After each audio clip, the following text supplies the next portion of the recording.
Vamos a tomarnos un tintico. ¿Qué le parece, maestro? Complacido. En Colombia se ha tejido el mito ese de que quien escribe, quien crea, no puede ser crítico. Y quien es crítico no puede crear, no puede producir literatura. Yo recuerdo que yo creo que alrededor de unos casi 40 años, iba caminando por el Paseo Bolívar en Barranquilla y vi un libro así que decía literatura latinoamericana. Yo no recuerdo si era Bedud o algo por el estilo. Y Fernando Ayala Poveda.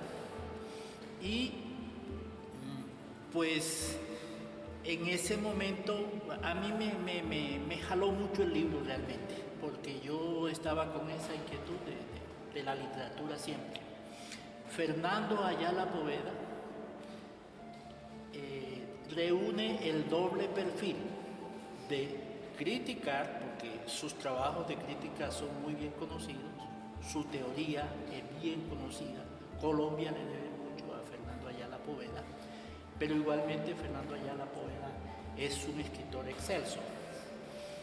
Pero quizás, como casi siempre sucede, hay muchos escritores a los que no se les da suficiente difusión y que no gozan de esa imagen mediática que se forja alrededor de muchos escritores que de pronto no tienen el mismo perfil, ¿no? El alto perfil.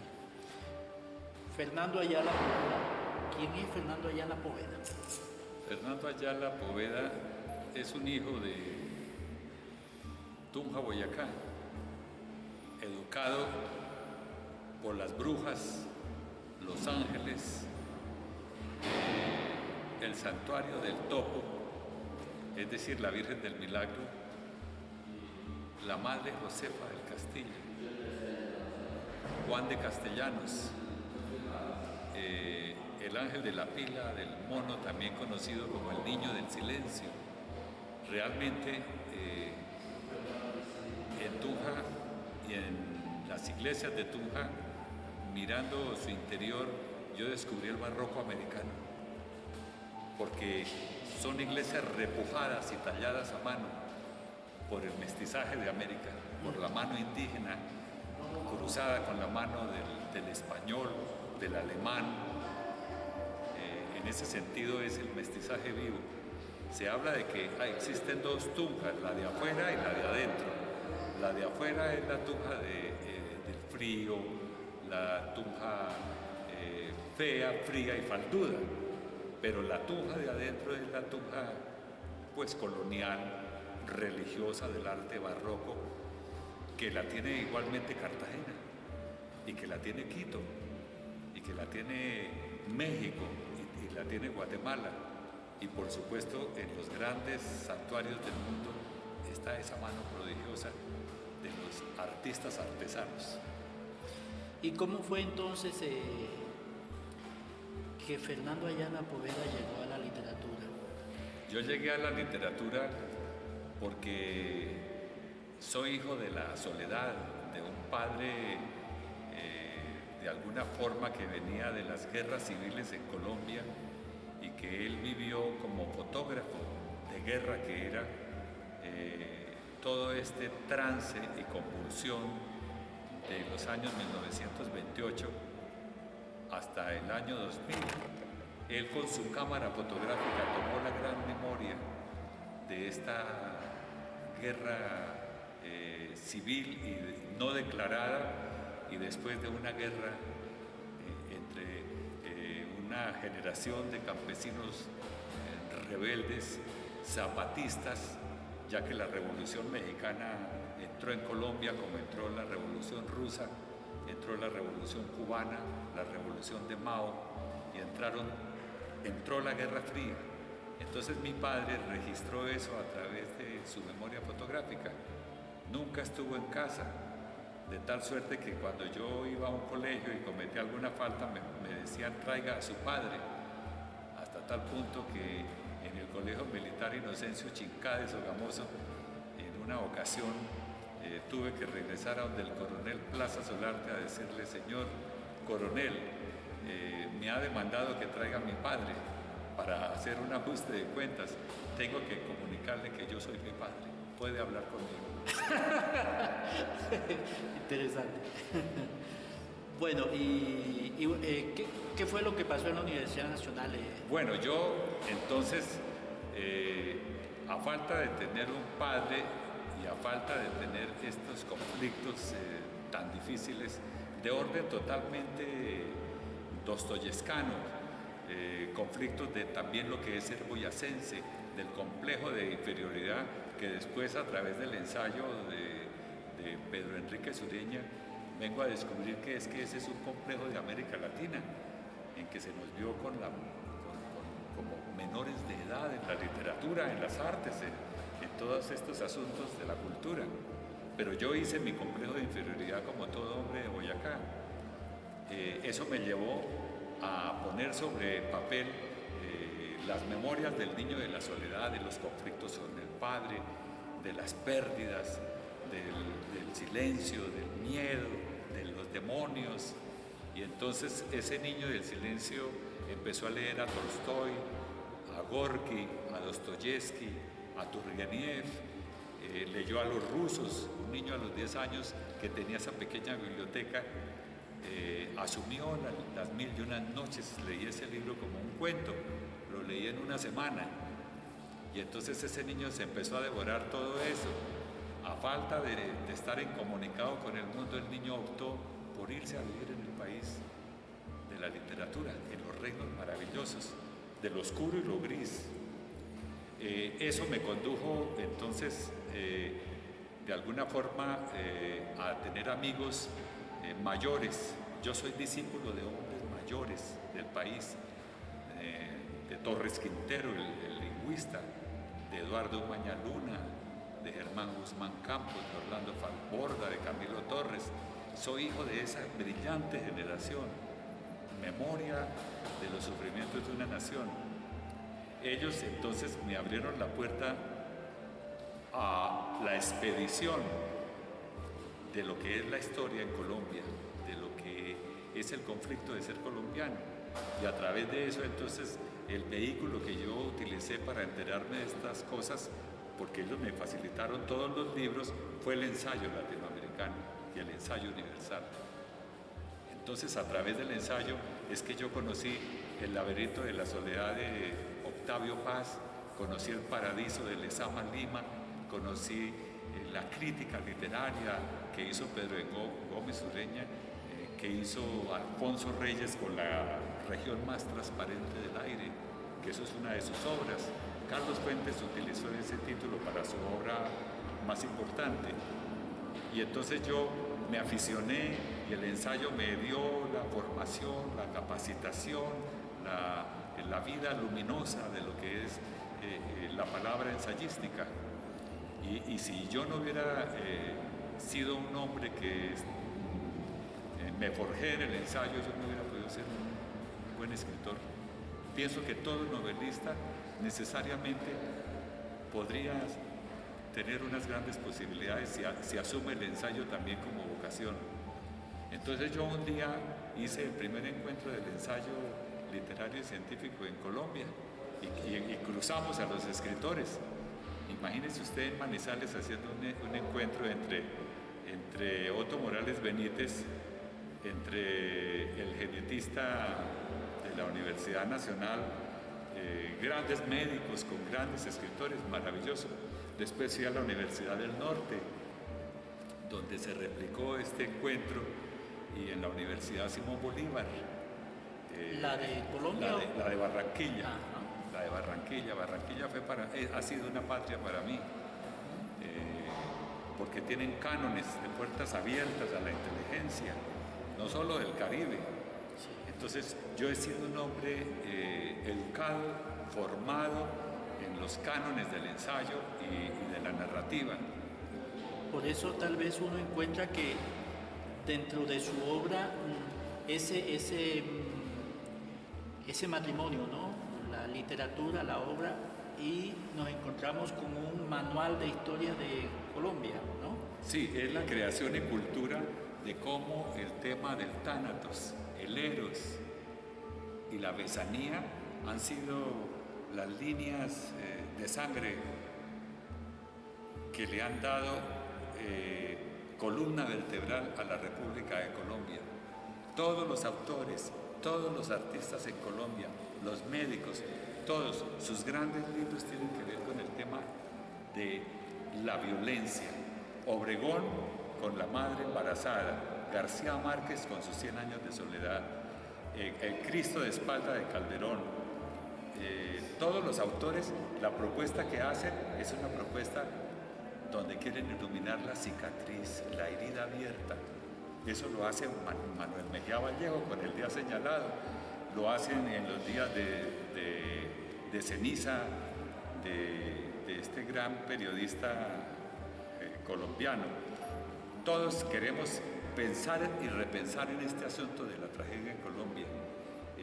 Asimismo, nos caracterizamos por ser especialistas en este tema. Asimismo, por ejemplo, en este libro yo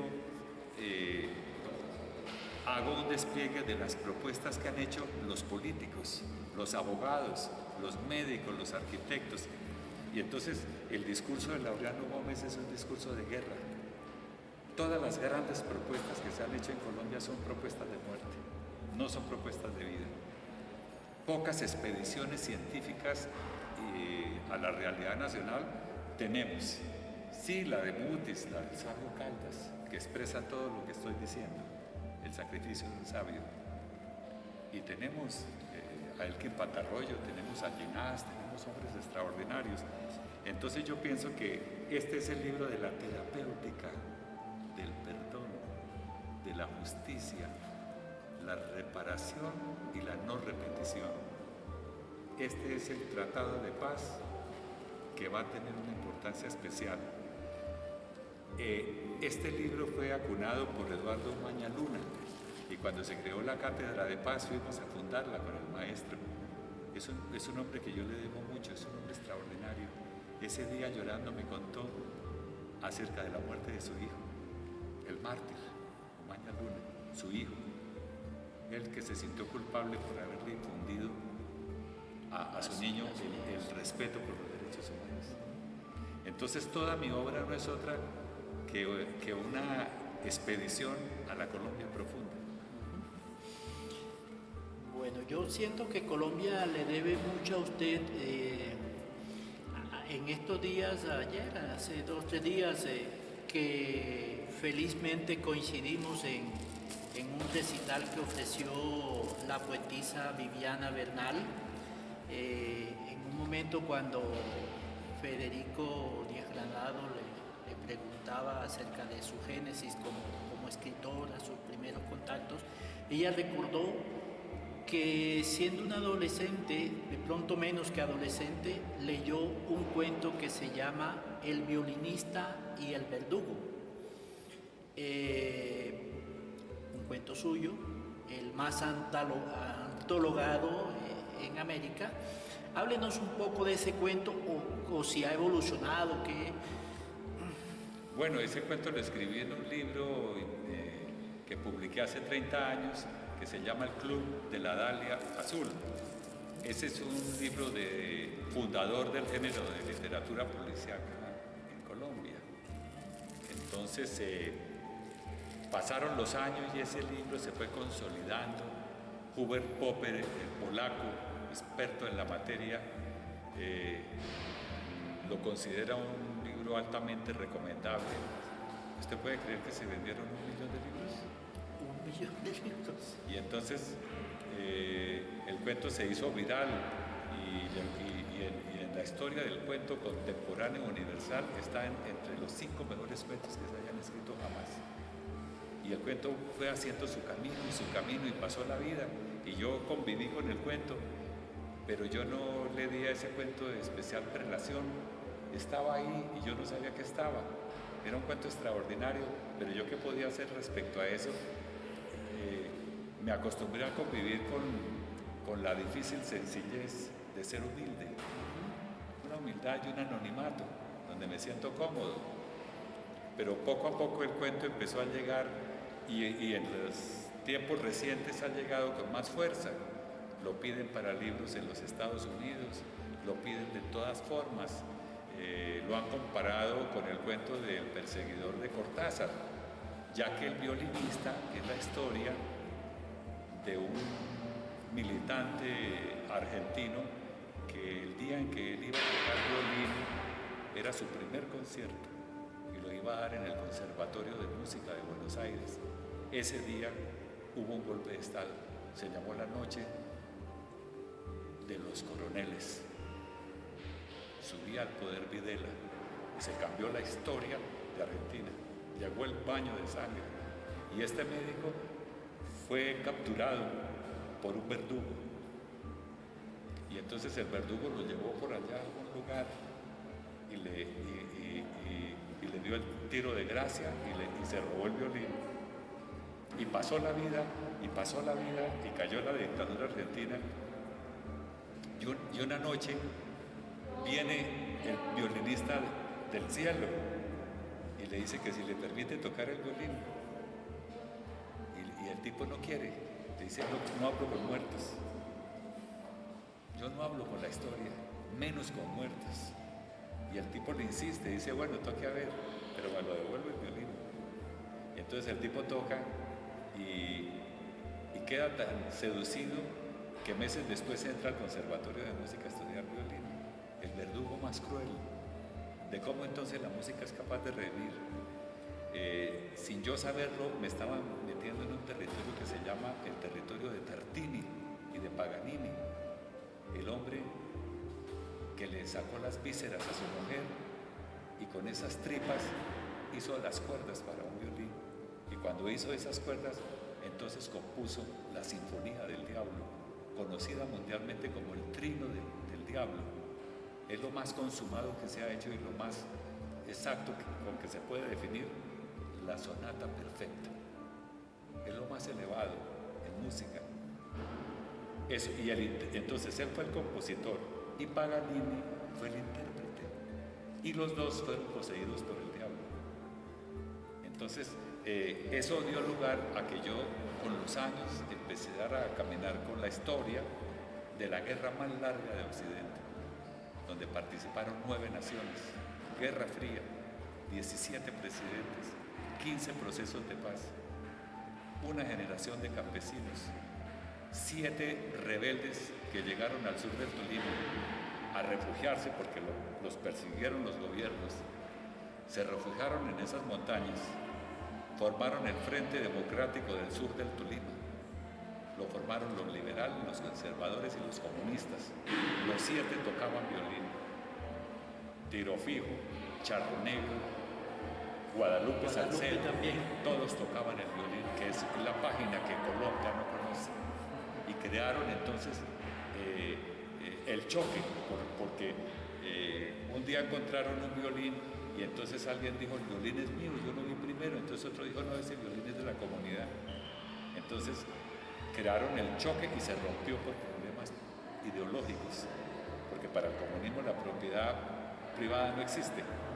Entonces se acabó ese frente, pero mataron al más importante que era el violinista Charro Negro, un hombre que en una burra llevaba un proyector de cine y él iba de pueblo en pueblo, de aldea en aldea,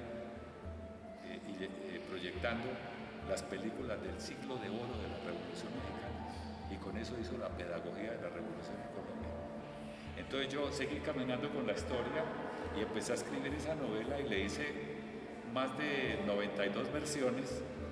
Esa novela la corrigieron hombres maravillosos de Colombia, me ayudaron abogados ilustres, Echandía, gente valiosísima de este país. Y yo empecé a recrear los romances, las historias, sin odio, no hubo odio. Lo que se contó no es el cuento de la pirinola donde dice todos pierden, o pon uno, pon dos, no. En la novela mía todos ponen su verdad, ponen su odio, pero es una novela contada a través de la guerra de los violines, porque la guerra en verdad fue cuando Laureano y Mariano Ospina Pérez se enfrentaron con esa guerrilla campesina, pero se enfrentaron a través de la serenata. Ahí fue donde se dio la guerra en Colombia. Entonces ese libro se llama La guerra de los violines. Este libro, esa es la evolución del cuento, del cuento. Y el verdugo. Llegó a capturar un libro universal. Este no es un libro local, ni es un libro escrito de la manera costumbrista. Exigía una estructura compleja.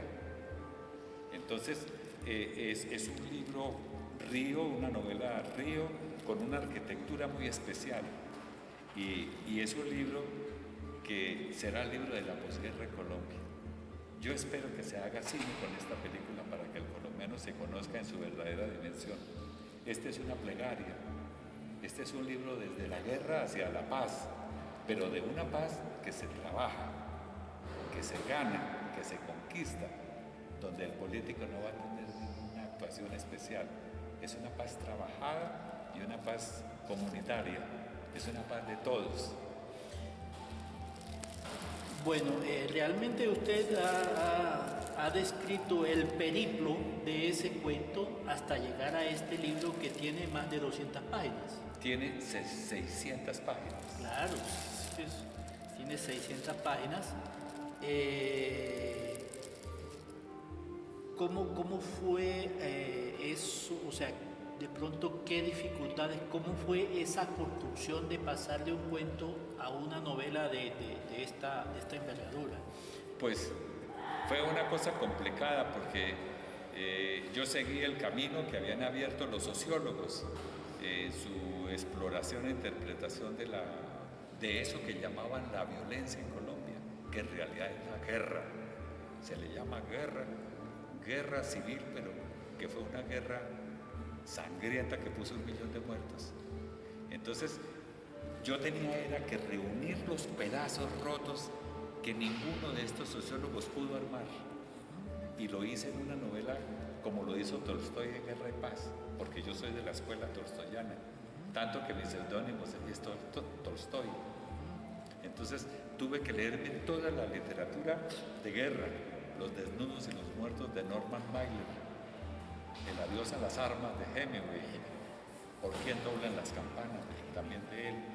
Todos los grandes novelistas que han trabajado el género de guerra para abordar este conflicto colombiano. Yo creo que viví la demencia, el éxtasis, la caída, las lágrimas, acometer 92 versiones diferentes, hablar con actores de guerra, con hombres de verdad, ver nacer, parir y morir gente en las montañas de Colombia durante 50 años, donde no hubo un minuto de descanso ni pausa para el bombardeo. Colombia no se enteró de que estaba siendo bombardeada día y noche, día y noche.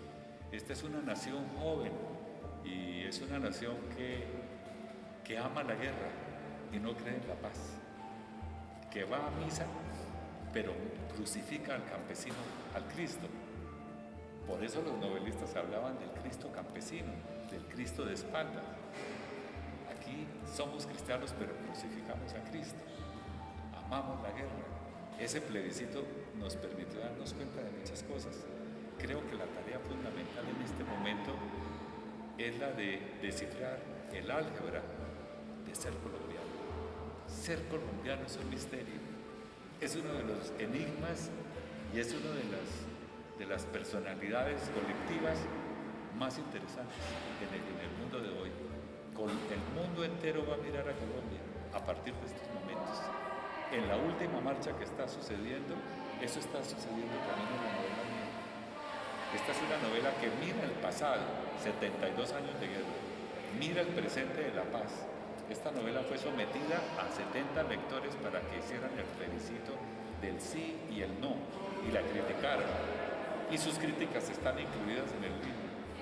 Pero también mira el proceso de la posguerra, fue capaz de mirar el proceso de la posguerra que termina en el 2048, porque esta novela arranca en 1948, en el mismo año en que Orwell termina su gran novela.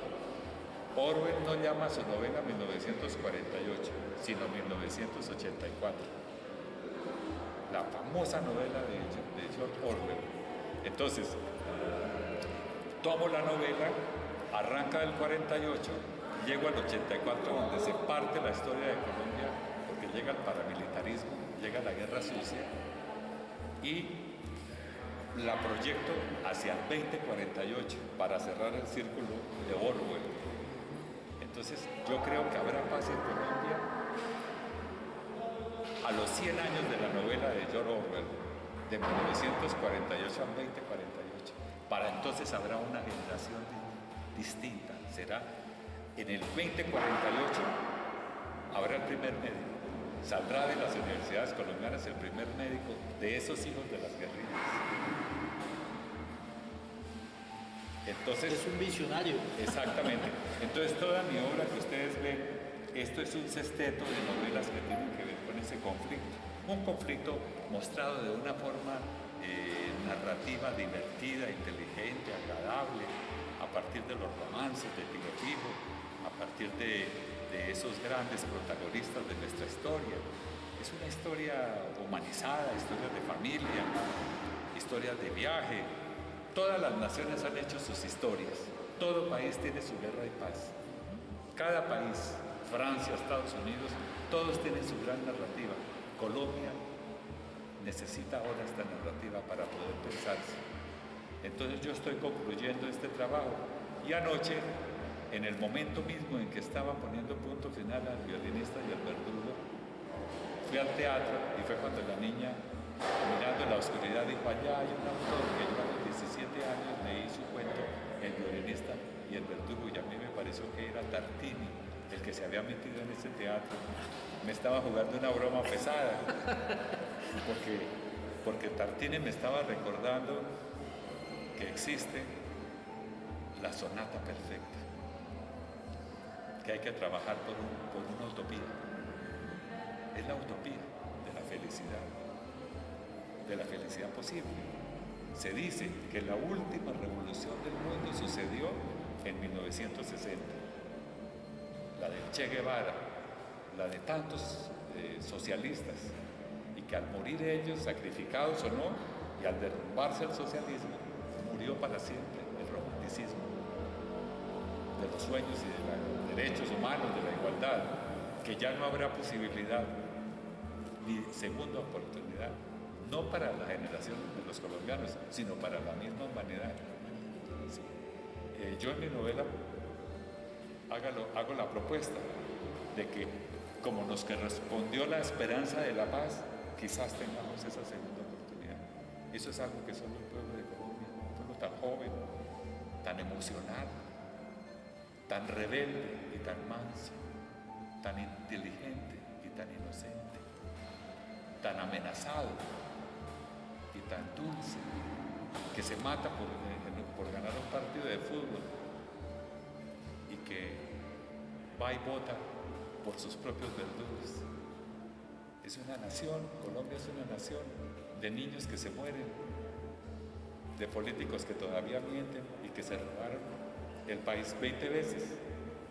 Entonces uno no entiende de una iglesia que sacrificó a tantas generaciones de colombianos y que cuando se liberaron con las cuestiones del género, entonces hubo esta crisis. Son crisis que Colombia siempre ha tenido. Acuérdense de los radicales y los masones y los conservadores en 1860. Entonces resumo mi vida como la historia de un hombre que, caminando con la historia de esta nación, hizo su obra, pero con un canon y una advertencia, que lo que la guerra le debe a Colombia es mucho, y que el protagonista principal de esto es la capacidad de la dulzura que tiene el colombiano y sobre todo el coraje de vivir, que es el emblema que yo manejo en mi obra. Este libro se llama El coraje de vivir y lo han leído 4 generaciones de colombianos, 16 ediciones consecutivas. Creo que Colombia tiene esperanza y se merece tener suerte como país. Este es el momento clave en la historia de Colombia. Estamos viviendo un milagro. Usted aborda diferentes temáticas. Uno mira, por ejemplo, este libro que fue el Premio Nacional de Novela hace un par de años, ¿no? Sí. No tengo un peso y me llamo Silva. Uno ve el manual de literatura colombiana que se ha educado a muchas generaciones, el manual de historia de Colombia. Tenemos por allá otro libro sobre Papelé, La Sombra. Sí. La Sombra. Pero, ¿por qué le hago esta anotación? Porque un día de estos aquí por la calle 72 en una librería, creo que se llama Alejandría, me encontré allí un paquetico de literatura infantil, exclusivamente Fernando Ayala Poeta. Sí. Yo sabía que yo estaba en deuda con el niño, que soy yo, porque en Boyacá los niños caminan 4 horas para llegar a la escuela y porque los niños de Boyacá van de la cuna al surco y del surco al sepulcro, porque son los niños campesinos de Colombia. Entonces yo empecé a escribir su De la épica. cuna al surco y del surco al sepulcro. Sí, son los niños Esos son los niños campesinos. Sí, que se mueren rápido, y toman cerveza y sufren mucho. Son los niños trabajadores del carbón, de las adobes, de los ladrillos. Son los niños trabajadores que aran la tierra. Son los niños más sufridos del mundo. Son como 15 libros o más. Son 60. Bueno, el paquetico que yo vi. Sí, son 32. Sí. Entonces, cuando yo estuve con unos 2 millones de niños en Colombia en 25 años, porque me llevaban de un colegio al otro. Entonces una madre me decía, ay, Fernando, yo tengo una hija que quiero que la conozcan, la atropelló un bus, ayúdame, ¿por qué no escribes la historia de mi hija? Y entonces yo iba a otro y me decía, mira, yo soy negro, soy un niño afrocolombiano y estoy triste y quiero que me des un abrazo porque amo tu literatura y hoy me he puesto mi mejor vestido para ti, para recibirte. Y el vestido estaba todo roto y remendado y los zapaticos también, se le salían los dedos al niño. Entonces yo me metí con un país donde los padres en casa, la madre mataba al marido, el marido mataba a la esposa o el papá estaba en la cárcel. Y yo me fui metiendo a través de la comunidad educativa de Colombia en la gran tragedia. Y entonces yo escribí 32 libros sobre la infancia sin niñez y los jóvenes en la guerra de las calles. Y está toda la problemática más diversa. Pero yo nunca escribí un libro que se llamase Yo maté a mi madre. Yo escribí libros como El coraje de vivir, siempre con una visión de reconocimiento. Yo no escribí La Virgen de los Sicarios, ni Rosario Tijeras. Ese tipo de literatura yo no la escribo. Yo más bien escribo la historia de Gabriel, la historia de tantos niños, de la mujer que se levanta a las 4 de la mañana, hace un café para sostener la vida. Y entonces, después de ese viaje que yo ya hice por la vida, me desperté y tenía 65 años. Y en este momento de tanto trabajo, en 15 días sale mi obra para lectores adultos, sale completa, los 11 tomos, que Colombia no conoce y que yo tampoco. Sí, que yo tampoco conocía, pero porque yo hice una plegaria para que se me permitiese vivir, para poder ver mi obra literaria reunida. Entonces ha llegado el violinista Tartini, el Tartini que fue escrito también por otros. Nabokov tiene El maestro y Margarita, que es la misma historia del diablo y la princesa. Hay un maestro extraordinario que escribió El soldado y el violín, donde siempre se recrea ese tema. Está Los Faustos, de Goethe y el Fausto de Marlowe. Está siempre la historia del soldado y el diablo, o del violinista y el diablo, donde el diablo quiere comprarle el alma y se la va a comprar utilizando los recursos más increíbles, o dándole la música, o tentándole, o dándole el poder del conocimiento, o el poder de las artes. Yo quise hacer una obra donde la tentación estaba en la política. En 1948 las élites colombianas no quisieron arreglar este problema del Bogotazo, no lo quisieron arreglar a las buenas. Y 70 años después les tocó arreglarlo a las malas. No lo quisieron arreglar a las buenas. Entonces se sentaron con su contrincante que no pudieron vencerlo y firmaron la paz. Porque es que es mucha la soberbia que hay en Colombia. Y también los humildes son muy valientes, mucha valentía tiene este Colombia. Y en ese campesinado que yo lo llamo del café, porque es que está la novela del café. Entonces yo veo la belleza espléndida, veo los palenqueros. Yo amo a Joe Arroyo por eso. Mire usted la capacidad de horizonte que tiene Joe Arroyo en sus canciones, Rebelión, Los Centuriones de la Noche, todo eso.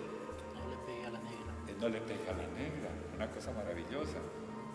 Entonces, todo esto que yo he hecho ha sido una orientación y guía desde Ernesto Sábato, con el informe de la mitad, el ejemplo que me dio a mi Sábato, que me está dando Carlos Fuentes, ese ensayista y novelista mexicano, como Sábato. Esos son hombres que han regido mi vida. Sartre incluso. Los grandes escritores siempre tienen un compromiso con la humanidad. Yo no puedo ser un autor light. Yo soy un hombre que ha pasado por los hospitales de Colombia y que ha asistido a los enfermos. Soy un médico de almas, como decía Tolstoy. Creo que el escritor es un médico de almas. Entonces esa es mi historia. Maestro, si usted cómo mira el panorama de la literatura colombiana después que ha partido en cuerpo cabo. Bueno, yo creo que hay una literatura colombiana que se ha ausentado de los grandes problemas nacionales. Es la literatura de las élites, de los columnistas de revistas. Es una literatura que de alguna manera es la literatura que yo nunca entendí esa palabra, pero que ayer la recordé. Es la literatura del high, pero también es la de la high, es la de la élite. Creo que esa literatura descarriló todo, ni nada que se le parezca al señor García Márquez, ni a la generación de él. Hombres extraordinarios, Cepeda Zamudio, y el colega que se me olvida ahora, en noviembre llega el arzobispo. Rojas Erazo, y Manuel Zapata Olivella, esos grandes novelistas. Existe otra generación que es la generación de escritores que no salieron de universidades privadas prestantes. Entonces son escritores que se le vieron como provincianos, como de la gleba, como de la plebe, como de la clase media baja, y por consiguiente son invisibles. No se los reconoció, ni se les ha reconocido, pero yo cuento con esa legión de hombres que han ido dejando memorias. Sí. Bueno, pero sin embargo uno mira el panorama nacional y se encuentra con nombres como Jorge Eliezer Pardo, como Roberto Burgos Cantor, como Fernando Ayala Poveda. Ya esa es otra generación, ¿no? Es otra generación. Son hombres ya que han trabajado la vida. Yo respeto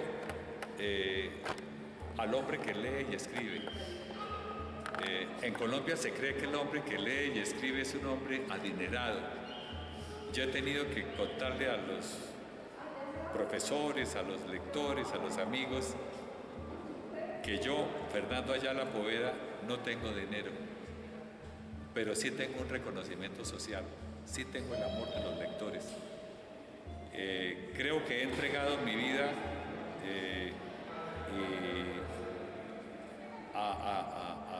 historia y destino de esta nación. Cuando estuve en Bucaramanga se levantó un hombre de 80 años y me dijo, cuando yo era relativamente joven, leí uno de sus libros. Quiero felicitarlo porque usted me enseñó la agricultura de la literatura. La palabra agricultura era lo que yo más le temía a ese concepto, el ser boyacense. Cuando estuve en Santander, me llamaban Reynoso. Yo estudié en Oiva en una escuela pública y me decían, eres de Tunja, eres Reynoso. Y yo nunca entendí cuál era el problema. Eres hombre que tienes en las manos tierra y en tu cara, porque el boyacense siembra papa. Y eso me atemorizó y me produjo un complejo de inferioridad. Pasaron los años y fue cuando descubrí que el santandereano del sur le tiene ese temor al Reynoso, es porque los reinosos del reino, del rey, de la monarquía, traicionaron a Galán, lo descuartizaron y lo sacrificaron. Santander del Sur nunca perdonó ese crimen y por eso ellos son desconfiados y ven a los reinosos con mucho cuidado porque saben que les pueden volver a hacer lo mismo. Como yo soy hijo también del Socorro Santander, entonces de todas formas me bajé en Venta Quemada y me le acerqué a un campesino y le dije, maestro, yo quiero saber por qué dicen en Colombia que la tierra de los campesinos es sucia. ¿Por qué me acusan a mí de que yo soy rey boyaco, hijo de la tierra? Y yo no sé qué decir con esta tierra que tengo. El campesino se arrodilló, tomó la tierra negra de Venta Quemada, me la puso en las manos y me dijo, huele esta tierra. Yo la olí y aspiré la esencia de lo que es la patria. Y el campesino boyacense me dijo, tienes en tus manos el barro sublime de esta nación. Qué honor para mí tener en las manos el barro sublime de la patria.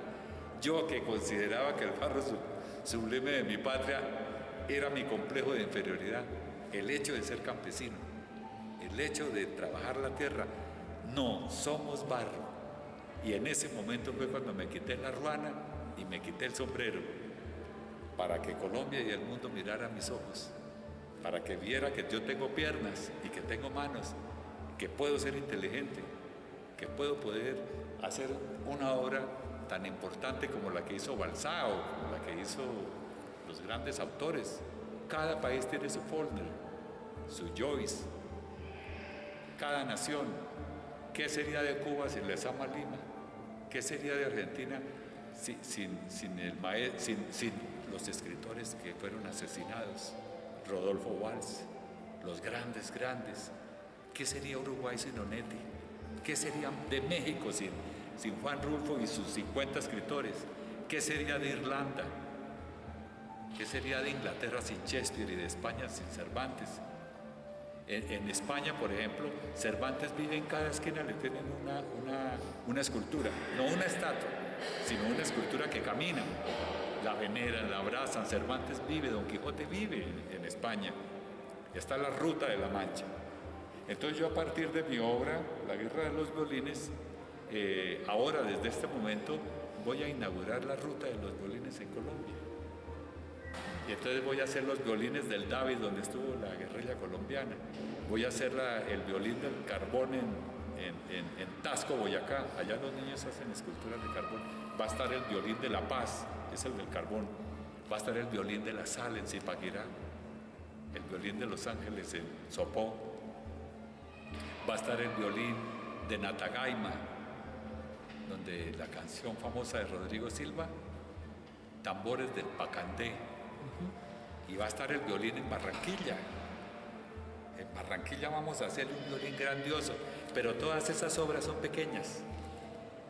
Entonces tenemos el Cristo mutilado en el Espinal. Y vamos a hacer violines, va a ser la Ruta de la Paz.